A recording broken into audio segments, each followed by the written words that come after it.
Gates Remake Goretsu!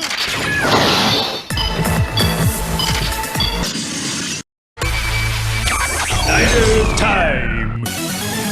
Kamen Rider Geiz!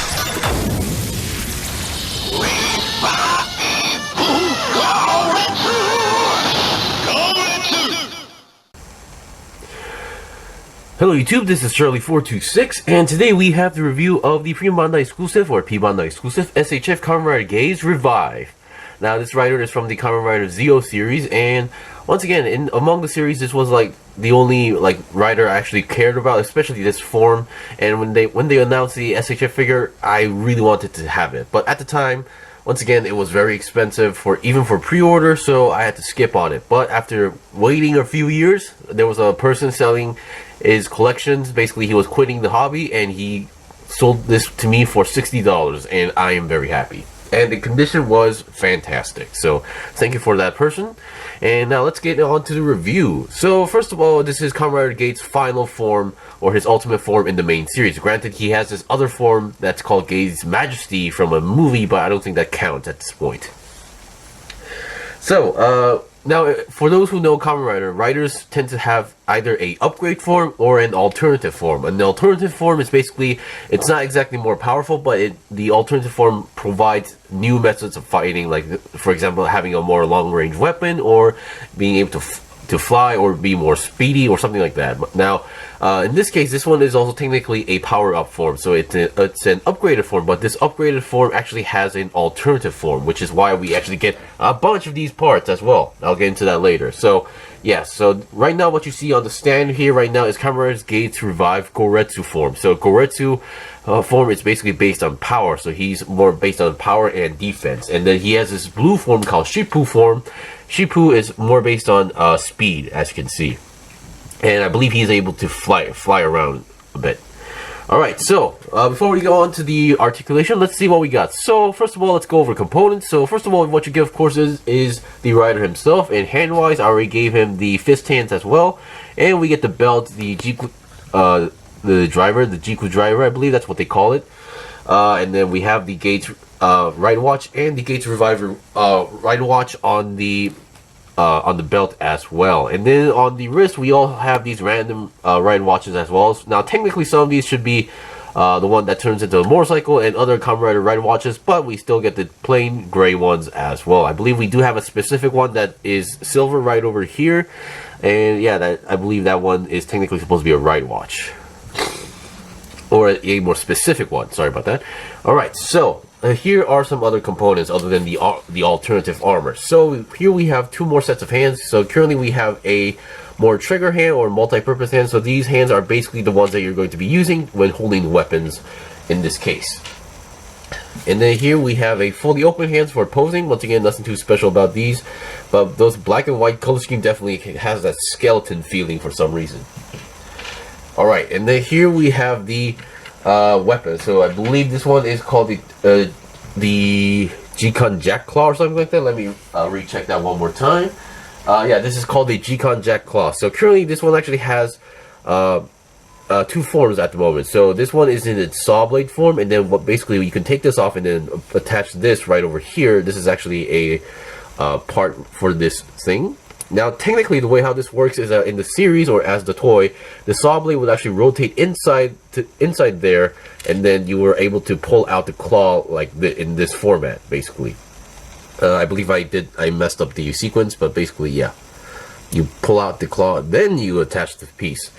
And yeah, this mode is actually for the Shippu form, and the saw blade is obviously meant for the Goretsu form. So you get the general idea how these weapons work at this point. So yeah.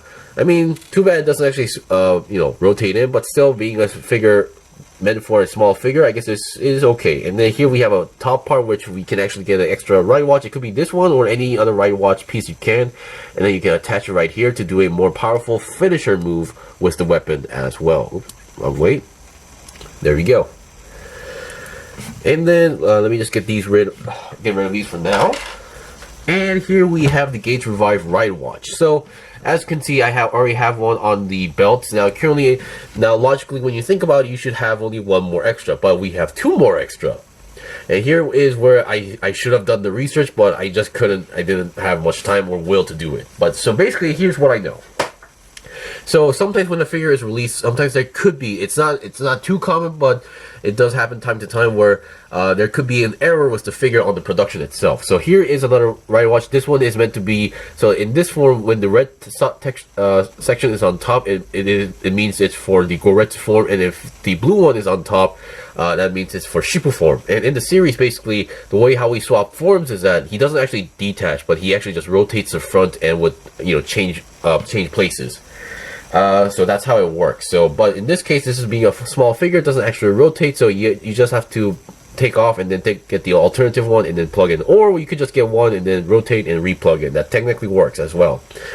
But I believe one of the watches came in entirely blue. Now, this is technically an error, but of course, if you've seen the series, when Geiz first gets this watch, I believe both sections were technically blue because this is supposed to be like one of those sand time watches, and the concept is supposed to be like that. But still, in the rider form, this coloration is not correct, which is why this was an error. So Bandai did actually include the fixed ride watch, but also they also sold it separately for those who weren't able to get it on time. So yeah, the previous owner did get the new ones and then applied it to here as well. So just wanted to point that out. Alright, so now here we have the alternative armor. This is for the Shippu form. So Shippu form is more based on speed as well. And here, so basically, as you can tell from the parts, this is how it works. So you basically take off all the face, the chest, the shoulder, and the back part, and then you basically replace it with these. So here we have the faceplate. This is very uncommon. Usually, back in the old days, they would just swap off the head entirely, but now you're just swapping off the faceplate. So I actually do prefer this as well. So here we have the faceplate. Here we have the chest. Definitely looking good. I'll be applying these later. Here we have the shoulders. Now the shoulders do actually have a left and right indication on the inside, so if you're confused, use those as well. And then here we have parts. Here's another part for the action, more of the belly section as well. And then here we have the wings that are meant for the back. Now, actually, I'll get into that later. Okay, so we've seen the basic components. So let's see what we got. And I'm pretty sure you guys are interested on how this thing looks like without any of the armor. And I'm not gonna lie, it's kind of creepy. Alright, so let's go over articulation. So I'm going to say articulation on both forms are technically they're almost the same, but mostly there's a difference in the shoulders and the head, because mostly due to the armor. Alright, so the head is definitely looking good. So the head can go down that much, up that much, and now moving side to side, the actually armor parts are actually colliding with the head, so you really can't go 360 with this figure as well. And then the shoulders, well, yeah, as you can see, it's kind of blocking, the shoulders are blocking the way, but if I know this correctly, oops, that was close, you are able to pull out the shoulder armor slightly to the outside and then get some extra range, but yeah, that's just pretty much it as well. And the shoulder parts are actually on ball joints, so there is a ball joint, the ball joint itself is on the shoulder, and then the connecting part is on the shoulder armor, so you are able to move it freely and take it like that. Alright, so looking at the back, so here is the back. If you're wondering where the wings parts go, basically you take off one of these parts and then they will reveal a hole, and that's where you pretty much plug it in. I'll just keep these, I'll take these parts out now for just for the sake of, you know, not losing them. Now, I'm not gonna lie, one of these holes were very loose. Actually, one of the pieces were very loose, so I had to do some strengthening on them by using, like, mixing slightly of water and glue and then applying onto the hole so that the piece doesn't permanently get stuck. So that's just my method of doing it, and if that didn't work, I would also sometimes apply a little bit of paint on the peg. Alright, so let's see what we got. So here we have the ab crunch going on here. Despite how the chest looks and very bulky, this form, as I mentioned, is based on is focused on attack and defense. If in the show, he would just sometimes just take hits in this form and he would be just fine. So he has a very nice ab crunch, and then the side to side is also possible. 360 on the entire body, not possible as well. And then the arms can go, despite the shoulder design, 360 is no problem at all. And then if we move the shoulder all the way out, we are technically able to get a 90-degree bend to the side. And then we have a 360 rotation on the entire arm, on the lower arm itself. And we have a nice bend going on here as well. And yes, you are able to take off these rider watches from the arms. Now, the previous owner also did have these stickers on them. He did apply some stickers, but to me they look terrible. I'm no disrespect to the previous owner, but the stickers, they were just pretty much, I'm not sure he actually bought the third-party official stuff or he just made them himself, but definitely did not look too good to me, so I just pretty much got rid of everything. So that's that. Hands are your typical SHF style hands, where the ball joint is on the arm, and then the ball joint is on the arm. I think that's pretty much it. And here we have the driver, the Jiku drivers. So here we have, once again, you are able to pop them off from the front. Now in the series, you will have to the actual toy, I believe. I don't actually own the DX toy because I just skipped on this belt. But the way how they attach the ride watches is that they actually slide it to the side, but that's not really present in the figure, and you are able to spin the driver itself like in the series. For those who don't know, you actually apply the rider watch, you attach the rider watch stuff, you press the button on top, and the driver would actually, the locking mechanism would delock or unlock, and then you would able to spin, which activates like the finish move or the henshin sequence as well. So for those who haven't seen the series, that's how it works. Okay, and now the legs, we have a nice side swivel going on here. Definitely loving the overall leg design here. And so it's just not pure black. There's all these moldings. And then you can go forward about almost 90 degrees, backwards, not so much because of how the behind is like that. And then not so much to the side, less than 90 degrees as well, because mostly due to the design here. And feet, the ankles or feet are able to rotate side to side. Once again, there are some figures that weren't able to do this, or it's either that or they were just too stiff to the point they weren't moving. We have a nice toe bend going on here, and then we have a nice pivot going on here as well. Alright, so we've seen the basics of the figure. Yeah, so before I take off all the armor, I guess I should just give you guys an idea how the weapons feel like. So here, these weapons, so I believe there were never a case where Goretsu form were using the claw mode. It was always one way or the other. So in the series as well, for those who haven't seen the series, I hope this is not considered a spoiler because I'm not really mentioning about the story. To me, a spoiler is basically mentioning about like really important parts of the story. So I hope this isn't too much of a problem to those who are watching. Whoops. And to me, my logic regarding spoilers is kind of, different. So if the series has been out more than a year, and then if you haven't watched it, that's technically your fault. So this is how you pretty much attach the weapon. You have to pretty much jam it in there, and there you go. You have the saw blade form. Yeah, it's definitely, I think it's the first time using a saw blade or a saw as a weapon in general, and it's definitely cool. To the point, I actually wanted to buy the DX toy of this because the content was just so cool, and I was wondering if anybody made any modifications, not on this figure, but on the DX toy where the saw blade could actually rotate. Of course, I know how the DX toy works, so I don't think that's really technically possible with normal means. So yeah, we have the saw blade, definitely a cool close combat item. And when it comes the claw mode, he actually swaps hands. He moves the weapon to his left arm. So yeah. All right, so I think it's time to take off everything. So let's start with the basics. So the faceplate, you just pop it off. I said you just pop it off. There we go. Here we have the faceplate.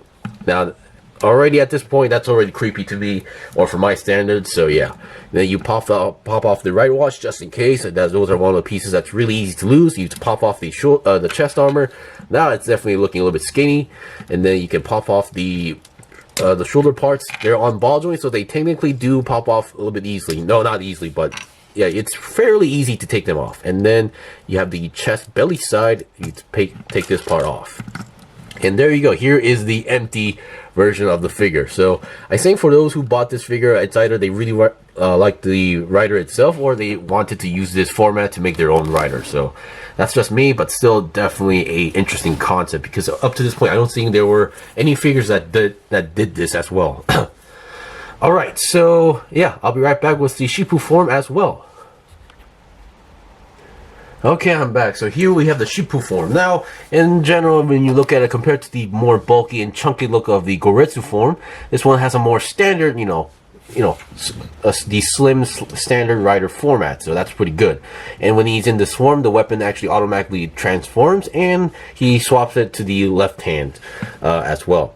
So the changes were pretty obvious, or pretty much what I mentioned. The rider watch is now the upside down format, and then all the parts where you have to swap off the face, the chest, the belly part, and then the wings are now all in the blue colors as well. So in terms of articulation, there's pretty much no changes as well, but because of the shoulders being much more smaller, you should be able to have, if you were having trouble with the armor parts colliding, you should be able to move more freely. But in this format, technically the back wings do collide with the shoulder parts and slash arms, so you can't really rotate the entire arm 360. So that's one part as well. Now you might be wondering where the wings came out from. So you're wondering, so where did the wings pop out from? So if you look at the back, you might notice a similar, design here. So you can see the orange part. So in the series, if you see the transformation sequence, for example, the chest part and the shoulder part, so you can see they're technically connected in this format. These parts basically there's a split here, and then they open up to make those wings.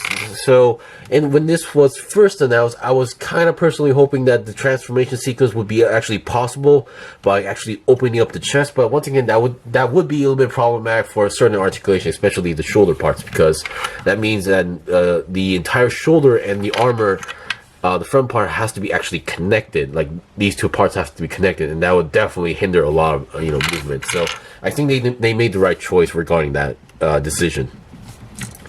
So yeah, looking at the wings, they do not rotate, they do not have any extra articulation, so don't force it or you're gonna break something. So yeah, it may look like there's like an extra joint there, but that's not how that works. So don't force it. You don't want to break any of these figures. And that's pretty much it for the review. So once again, in the series, I really like this rider design. And in terms of the figure, I feel very lucky being able to buy this as well. And the gimmicks, the transformation gimmicks, sure, it's a parts forming figure, but I think they did the right decision, and it just looks really good. They made the right choice. So yeah, now at this point, you might be. So I know some people are going to buy two of these or bought two of these because you want to have both forms together. So it's really up to you. But still, I would definitely recommend this for those who really like this rider and design in general. And it's also one of the unique figures that actually has this, swapping out the face and chest and all these parts of gimmick going on here. There's only, if I had to point out one figure, there is technically one out there, but I'm not sure it's the exact same format as this. Anyway, thanks for watching the review. This was the review of the SHF Kamen Rider Geiz Revive figure review. If you guys got any questions or requesting, comment below. I still have more stuff to buy and build and make reviews out, so please stay tuned. Until then, see you guys next time.